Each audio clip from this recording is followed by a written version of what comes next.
বজালীৰ নিত্যানন্দত কৃতি ছাত্ৰ ছাত্ৰীৰ অভিনন্দন অনুষ্ঠান।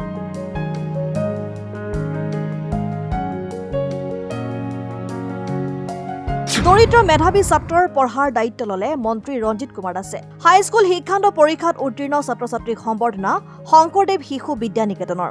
হাইস্কুল শিক্ষান্ত পৰীক্ষাত প্ৰতি বছৰে ভাল ফলাফল প্ৰদৰ্শন কৰি অহা বজালীৰ নিত্যানন্দৰ শংকৰদেৱ শিশু বিদ্যা নিকেতনে 2024 বৰ্ষতো অতি উন্নত ফলাফল লাভ কৰি নিত্যানন্দৰ লগতে বজালী অঞ্চললৈ গৌৰৱ কঢ়িয়াই আনিছে। উল্লেখযোগ্য যে 2024 বৰ্ষত এই নিকেতনৰ মুঠ 41 গৰাকী ছাত্ৰ ছাত্ৰীৰ আটাইকেইগৰাকীয়ে প্ৰথম বিভাগত উত্তীৰ্ণ হয়। শনিবাৰে নিকেতনত আয়োজিত এক অভিনন্দন অনুষ্ঠানত কৃতি ছাত্ৰ ছাত্ৰীসকলক গামোচা আৰু মানপত্ৰ আৰু কিতাপৰ টোপোলাৰে সম্বৰ্ধনা জনোৱা হয়। নিকেতনৰ এই অভিনন্দন অনুষ্ঠানত উপস্থিত থাকে মন্ত্ৰী ৰঞ্জিত কুমাৰ দাস। মন্ত্ৰীগৰাকীয়ে ছাত্ৰ ছাত্ৰীসকলৰ উদ্দেশ্যি ভাষণ প্ৰদান কৰাৰ লগতে ছাত্ৰ ছাত্ৰীসকলৰ লগত মত বিনিময় কৰে। এই নিকেতনৰ এগৰাকী অতি দৰিদ্ৰ পৰিয়ালৰ মেধাৱী ছাত্ৰ বিশাল কলিতাৰ আগন্তুক দিনৰ পঢ়াৰ বাবে মন্ত্ৰী ৰঞ্জিত কুমাৰ দাসে প্ৰতি মাহে 3000 টকাকৈ দিব বুলি ঘোষণা কৰে।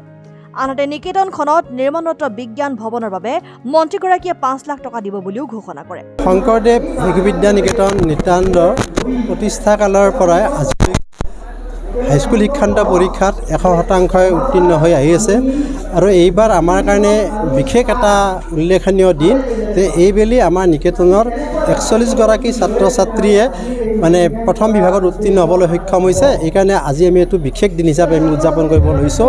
আৰু প্ৰথম বিভাগে নহয়, তেওঁলোকে মানে একেবাৰে কম 64% পাইছে। তাৰ পৰা 94.6লৈকে আমাৰ ছাত্ৰ ছাত্ৰী পাবলৈ সক্ষম হৈছে। ইয়াৰ বাবে আমি আপোনালোকৰ মাধ্যমেৰে আমাৰ ছাত্ৰ ছাত্ৰীসকলক আমি অভিনন্দন জনাইছোঁ আৰু সমগ্ৰ মানে অসমতে বা সমগ্ৰ বজালীৰ লগতে অসমতে আমাৰ ছাত্ৰ ছাত্ৰীয়ে সুনাম কঢ়িয়াই আনি আছে আৰু ভৱিষ্যতে আনিব বুলি আমি আশা ৰাখিছোঁ। আমাৰ মূল কথা হৈছে যে শংকৰদেৱ শিশু নিকেতনৰ মূল লক্ষ্যটো হৈছিল যে প্ৰকৃত মানৱৰ জন্ম দিয়া বা প্ৰকৃত মানে শিক্ষাৰে শিক্ষিত হোৱা।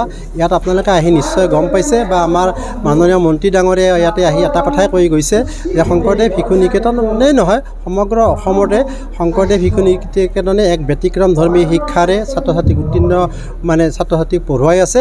আৰু তেখেতে আফচোচ কৰিছে যে তেখেতে নিজে শংকৰদেৱ শিশু নিকেতনত সেই সময়ত নাছিলে, কাৰণ তেওঁ পঢ়িব নাপালে। তাৰ কাৰণে তেওঁৰ এটা আক্ষেপ আছে।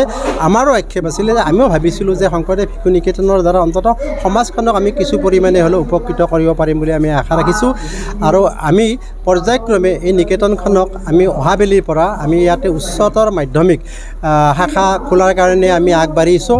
গতিকে আমি আপোনালোকৰ মাধ্যমেৰে সমগ্ৰ বজালীকে আমি এটা বাৰ্তা দিব বিচাৰিছোঁ যে অহাবেলিৰ পৰা শংকৰদেৱ শিশু বিদ্যা নিকেতন নিত্যানন্দত উচ্চতৰ মাধ্যমিকৰ শ্ৰেণী প্ৰথম মানে একাদশ শ্ৰেণীতে আমি শ্ৰেণীসমূহ খোলা হ'ব। গতিকে আমি অভিভাৱকসকলক এতিয়াৰ পৰাই আমি আমাৰ নিকেতনৰ ফালৰ পৰা আমি বিনম্ৰভাৱে আহ্বান ৰাখিছোঁ যাতে আগন্তুক শৈক্ষিক বৰ্ষত আমাৰ নিকেতনৰ তেখেতসকলৰ ছাত্ৰ ছাত্ৰীক যাতে একাদশ বৰ্ষত নামভৰ্তি কৰি আমাৰ এই নিকেতনখনক নিত্যানন্দ অঞ্চলৰ যিটো এটা শৈক্ষিক পৰিমণ্ডলত এটা নতুন সংযোজন ঘটাব বুলি আমি আশা ৰাখিছোঁ আৰু আপোনালোকৰ মাধ্যমেৰে এই বাৰ্তাটো আমি দিব বিচাৰিছোঁ। দেখা গৈছে জ্যেষ্ঠ কেবিনেট মন্ত্ৰীগৰাকী এগৰাকী ছাত্ৰৰ আজীৱন আচলতে পঢ়াৰ খৰচ দিম বুলি এই মঞ্চতে ঘোষণা কৰিছে।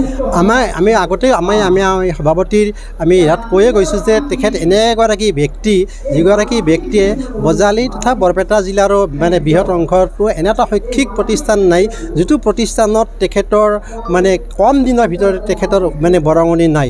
আমি আশা ৰাখিছোঁ যে তেখেতে আমাৰ বিজ্ঞান ভৱন নিৰ্মাণ কৰাৰ কাৰণে তেওঁ ব্যৱস্থা হাতত লৈছিলে আৰু তাৰে আপোনালোকে দেখিছে যে ইতিমধ্যে বিজ্ঞান ভৱনৰ মানে তলৰ পৰ্যায়টো শেষ হৈছে আৰু আজিও তেখেতে আমাক 5 লাখ টকা দিব বুলি তেখেতে ঘোষণা কৰি গৈছে। আৰু তেখেতে যি এই ছাত্ৰ ছাত্ৰীগৰাকীক বিশাল দাস আমাৰ অত্যন্ত মেধাৱী ছাত্ৰ ছাত্ৰী ঘৰুৱা পৰিৱেশৰ অভাৱৰ কাৰণে যি ধৰণে তেওঁ সুযোগ সুবিধা পাব লাগিছিল ঘৰুৱাভাৱে সেই সুযোগ সুবিধা দিব পৰা নাছিলে।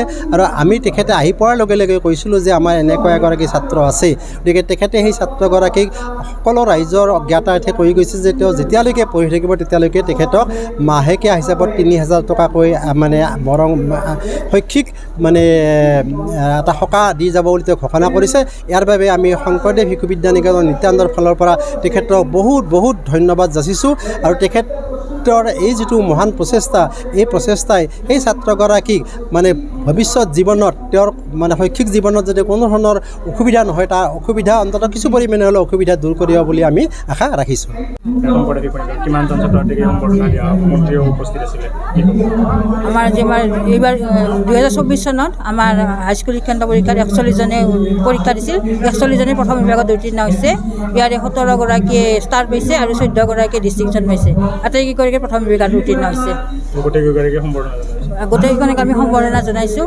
আমাৰ মাননীয় শ্ৰীযুত মন্ত্ৰী কেবিনেট মন্ত্ৰী ৰঞ্জিত দাস তেখেতো আহিছে আৰু বিভিন্ন ফালৰ পৰা আমাৰ সাহিত্য সভাৰ ফালৰ পৰাও তেখেত আমাৰ এই অসমীয়া বিষয়ত সৰ্বোচ্চ নম্বৰ পোৱা ছাত্ৰী দুইটিমণি বেগম আৰু ছাত্ৰ বিশাল দাসক তেওঁলোকে সম্বৰ্ধনা জনাইছে।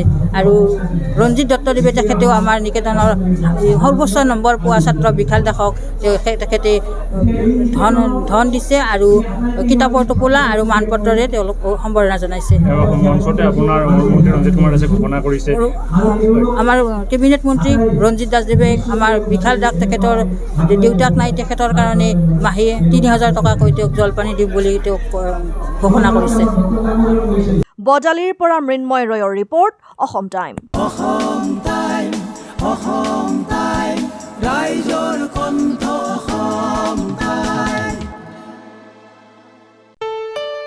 ঘৰত আনন্দ আৰু সম্পৰ্কৰ চমক বজাই ৰাখিবলৈ জৰুৰী হৈছে সকলো আনন্দময় মুহূৰ্তত মৰমৰ উপহাৰ দিয়াটো। সেইবাবে মধুশ্ৰী জুৱেলাৰ্ছে আনিছে সকলো ৰঙীন ক্ষণৰ বাবে বিশেষ গহনা। হীৰাৰে হওক, সোণৰে হওক বা ৰূপৰে হওক, শ্ৰেষ্ঠ ডিজাইনছ আৰু হলমাৰ্কযুক্ত গহনাই ৰাখে সম্পৰ্কক নিখুঁত। তেনেহ'লে আজিয়ে আনক আনন্দ মধুশ্ৰী জুৱেলাৰ্ছৰ সৈতে। যোগাযোগ কৰক 7028000341 নাইবা ভিজিট কৰক LNB ৰোড, নলবাৰী, অসম।